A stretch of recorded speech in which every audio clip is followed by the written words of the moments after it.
आज हम बात करने वाले हैं साइंस और इस्लाम के बारे में। साइंस और इस्लाम दोनों रास्ते अलग अलग हैं, लेकिन मंजिल दोनों का एक है। जैसे आसमां को देखो, ये अनगिनत तारे, ये बेअंत फलक, ये खामोशी में गूंजता हुआ ब्रह्मांड। कभी सोचा है ये सब कुछ यूं ही तो नहीं है।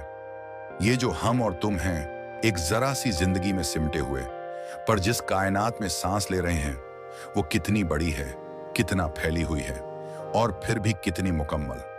साइंस कहती है कि ये यूनिवर्स एक धमाके से शुरू हुआ, बिग बैंग। एक नुक्ते से सब कुछ फैला, रोशनी आई, वक्त शुरू हुआ।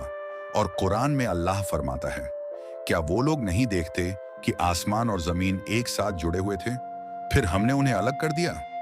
सूरतुल अंबिया आयत 30। क्या ये सिर्फ इत्तेफाक है? साइंस कहती है कि यूनिवर्स अभी भी फैल रहा है, और कुरान सदियों पहले बता चुका था, हमने आसमान को ताकत से बनाया और हम उसे लगातार फैला रहे हैं। सूरतुज झारियात आयत 47। कभी तुम्हें महसूस हुआ है कि इल्म और ईमान के दरमियान कोई दूरी नहीं, बस हम ही कभी कभी दोनों को अलग समझ लेते हैं। जब एक वैज्ञानिक दूरबीन से ब्रह्मांड की गहराइयों में झांकता है तो वो उसी कायनात को देखता है जिसे अल्लाह ने कुन फयकून से पैदा किया। और जब एक मोमिन नमाज में सजदा करता है तो वो उसी रब की तरफ झुकता है जिसने इस पूरी कायनात को बिना किसी थकान के बना डाला। धरती और आसमान के दरमियान जितनी दूरी है, उतनी ही दूरी हमारे सवालों और कुरान के जवाबों के बीच नहीं है। बस जरूरत है देखने की, समझने की और झुक जाने की। साइंस बताती है कि इंसान के जिस्म में 97% पानी है, और कुरान कहता है हमने हर जिंदा चीज को पानी से पैदा किया। सूरतुल अंबिया आयत 30।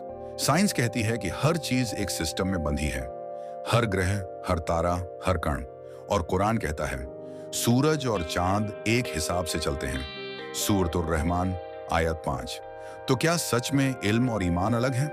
नहीं, वो दोनों एक ही सफर के दो पहलू हैं।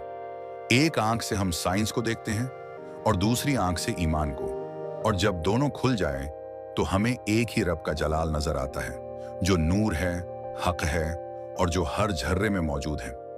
ये यूनिवर्स सिर्फ सितारों का खेल नहीं है, ये अल्लाह की तहरीर है, आसमानों पर लिखी हुई एक किताब, और कुरान उस किताब का तर्जुमा।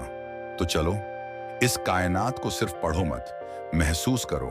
इस ब्रह्मांड को सिर्फ समझो मत, सजदे में गिरकर उसका शुक्र अदा करो जिसने हमें ये देखने की समझ दी। क्योंकि जब साइंस पूछती है कैसे, तो ईमान जवाब देता है किसके हुक्म से। और जब दिल ये समझ जाता है तो ब्रह्मांड भी झुक जाता है एक सजदे में अपने रब के आगे।